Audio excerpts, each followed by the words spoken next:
start. I shall now give a brief survey of the provisions in the bill which are designed to encourage investments in productive enterprises to stimulate higher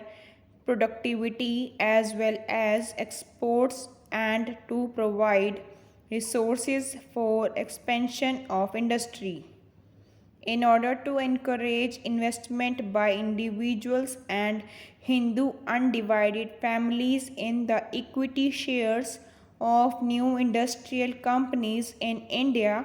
provision has been made for the grant of tax-free tax credit certificates to them with reference to their subscriptions to eligible issues of capital by such companies for a period of 4 financial years commencing with the financial year in which the investment is made. The amount of the tax credit certificates is to be calculated at a slab system of rates and will be limited to rupees 1250 for each financial year on a total investment of rupees 30,000.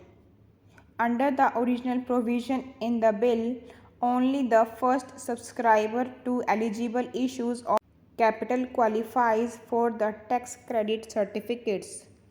Considering the fact that a substantial part of the capital issues made in recent months has had to be taken up and is still held by financial institutions which underwrote those issues, the eligibility for tax credit certificates has been extended to individuals and Hindu undivided families who purchase shares forming part of an eligible issue of capital from an underwriter declared as such in the relevant prospectus. Incentives for increased industrial production as well as for the more efficient use of the capital already invested are provided in the form of tax credit certificates calculated with reference to the central excise duty payable on increased production in the relevant year over that of the base year and with reference to the additional amount of corporation tax payable by a company in the relevant year over that payable by it in the base year. The amount of the tax credit certificate granted for these purposes is required to be used for discharging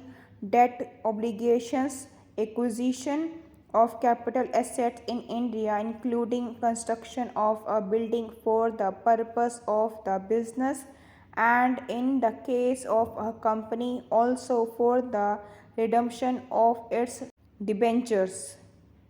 This would enable industrial units to pay off the monies which they had borrowed for expanding their productive capacity or alternatively to plug back a larger portion of their current earnings for the purpose of expansion. For more dictations, please like, share and subscribe. Thank you.